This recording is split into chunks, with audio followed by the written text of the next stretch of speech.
I'm Catherine and welcome to my channel.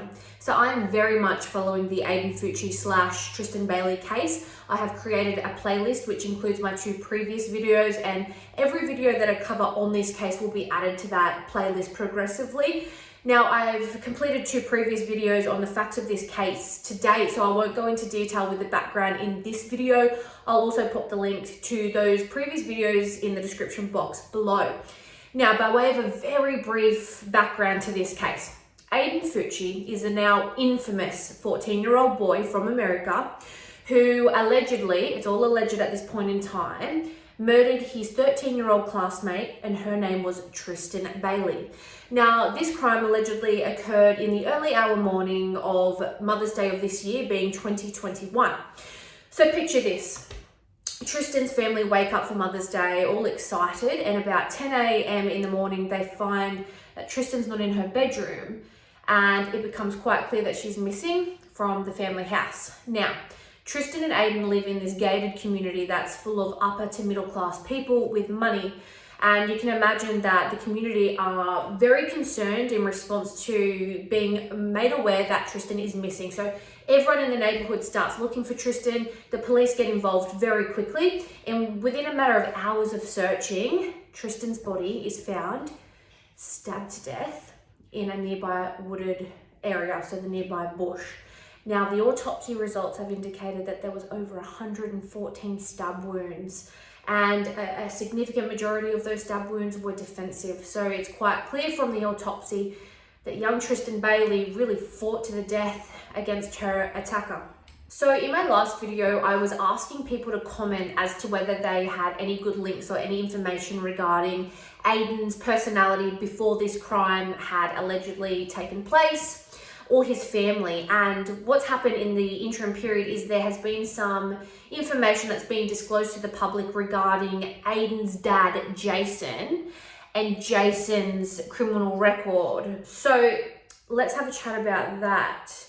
Jason Fucci, so Aiden's father, has a lengthy rap sheet. In 2003, Jason was found guilty in response to charges of child abuse, injury, and neglect. Jason Fucci served 14 months in prison in response to these offences. In October 2003, Jason Fucci was arrested for engaging in sexual activity with a 15-year-old girl.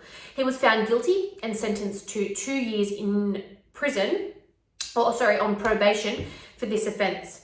He spent 14 months of this sentence in prison. In 2016, Jason Fucci was arrested for battery in response to a fight he had with a couple at a gas station with his son, so Aiden, present. So Jason's criminal past has led to concerns in the public that Aiden may have been abused by his father and may have been exposed to a lot of violence at the hand of his father growing up. So those of you who are already following this case and have seen my 2 previous videos will know that Aiden's mother has been arrested for tampering with evidence in respect of this case. So you'll remember she and Jason Fucci came to speak with Aiden after he was arrested and at the police station. Now, we're speculating, but given the content of their conversation with their son, I think it's a safe speculation that they had no idea that those rooms were recorded. I mean, clearly they must not be into true crime. So Jason and the mother, Crystal Fucci, come to speak to Aiden while he's in jail. And now the report that has been released has given a little bit more information. So apparently during that recorded interview, the mother, so Crystal tells Aiden that Tristan is dead, and Aiden responds, "How's that my problem?" Crystal, the mother, responds, "You were the last person to be seen with that girl." During the conversation, both Crystal and Jason, the father, questioned Aiden about his actions the previous night, and they asked him several times about DNA or physical evidence that might turn up. Both parents advised Aiden to get his story straight and stick to it. This is coming from the sheriff's documents. During the recorded interview, Aiden told his parents that he had been wearing blue jeans the night before. His mother asked if there was anything on the jeans. And when Aiden said, "Well, what do you mean?" the mother clarified, "Blood." The mother is then suggested to say to him, You were wearing khaki pants that night, weren't you? You were wearing khaki pants. And Aiden apparently responded, yeah, I was wearing khaki pants. So here is clear evidence of the Fucci parents not knowing that those rooms at the police station are recorded and basically telling their son to lie and coaching Aiden in what to say to try and have the evidence stack up more in his favour. I mean, number one, I'm shocked that they didn't speculate that the room would be recorded, and I'm also shocked that they felt so free and liberal to have those types of discussions at the police station. That is very surprising to me. What I've noticed is that right from the get-go, his mother in particular just seems to accept that he's probably guilty and automatically tries to help her son hide evidence. I understand it's her son and that she loves her son, but it just seems like there's no evidence where she was kind of like, he wouldn't have done that.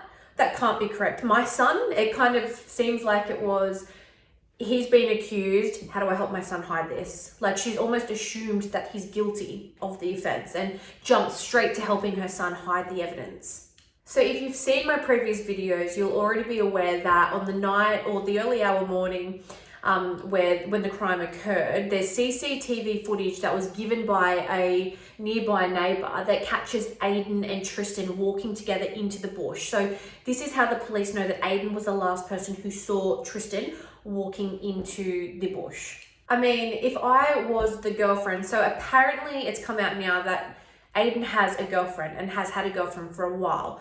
Now, her identity has been hidden because she's a minor, and I think that that's a good thing because you wouldn't really want to be associated with this case, and I can understand why her and her parents wouldn't want her to be publicly known as Aiden Fucci's girlfriend. However, she has come forward and she's been cooperating with police in respect of giving some context to Aiden's personality, his character, and some of the relevant comments that he made just prior to, so in the weeks leading up to the murder. Now, if I was Aiden's girlfriend, I'd be wondering, what are you two doing? You interested in doing walking together into a bush in the early hour mornings of the weekend? Anyway, apparently this has also come out that the girlfriend's best friend hated Aiden. She did not like Aiden. So the girlfriend's friend was reported to say to police that, I don't like Aiden because he is a numb child, as in N-U-M-B, numb child.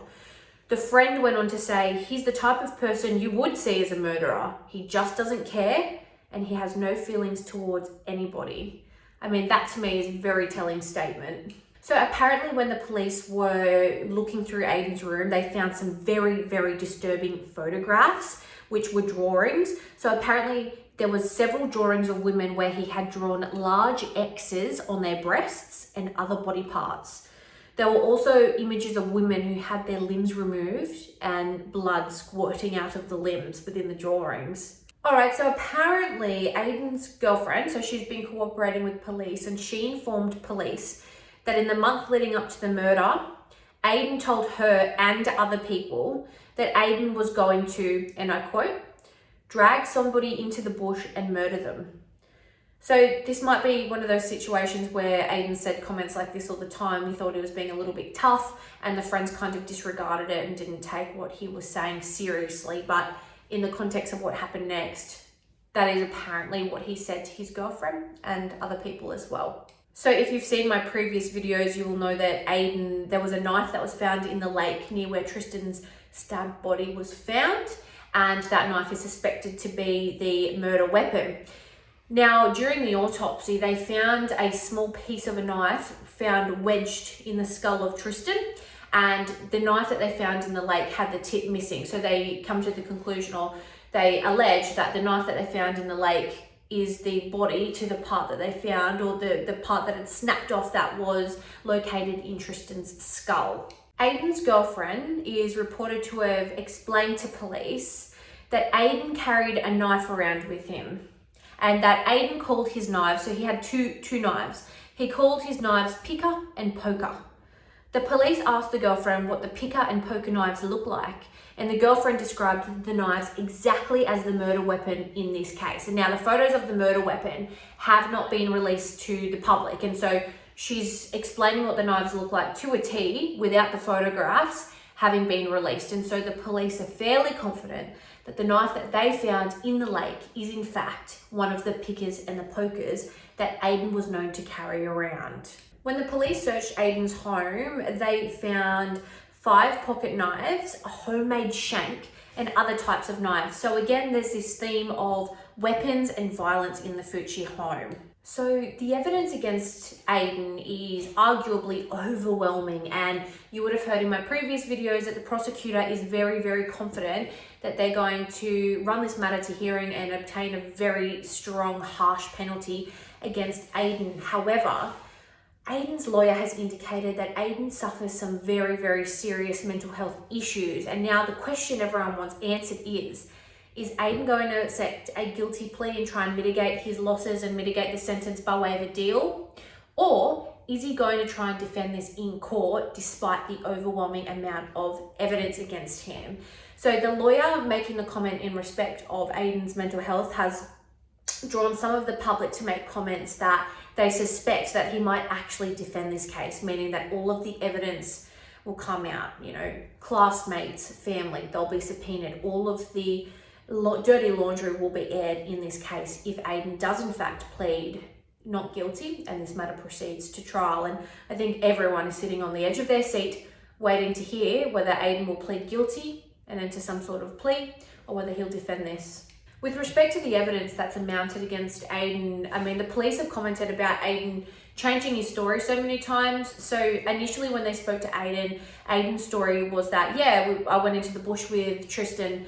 I tried to kiss her and she grabbed me and then I pushed her and she fell backwards and hit her head on a rock.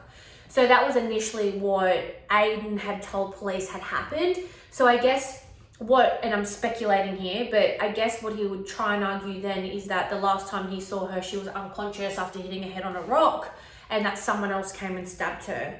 I don't know, but I'm guessing that's the type of defense he might have been setting himself up for. So it's not clear whether he's going to try and argue some sort of factual defense, like it wasn't me, someone else might have done it when I left, or whether he might run some sort of mental insanity or mental health type of defense. And I think everyone is just waiting to see what this lawyer attempts to argue. It's now been released that with respect to Tristan's body and the scene of the crime, Tristan's wallet was found near her. She had a cotton candy vape and $20, and apparently both of the items were absolutely drenched in blood.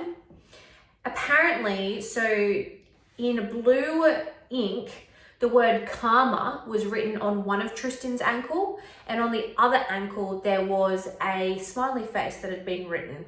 Hasn't been released whether they think Aiden had done that or whether Tristan showed up and she already had the ink on her legs, but that is something new that has been released. What do you think is going to happen in this case? Do you think that Aiden will defend this case on a factual basis? So he'll try and amount a case that, he went into the bush, but there was someone else in there. He left and it wasn't him that killed her. Do you think it'll be a factual defense, or do you think he might try and defend it on mental health grounds? Or do you think because of the evidence, he's probably going to do some sort of deal and not defend this matter and it's not going to go to a hearing? What do you think? As more facts and evidence is released in this case, I'll continue to make videos and I'll continue to keep you appraised with the facts of this case. I'm going to, and I have created a playlist which will include all videos relating to this case, so keep tuned. If you like this video, don't forget to actually like the video, and if you like true crime content, don't forget to subscribe to my channel, and I will see you in the next one. Bye-bye.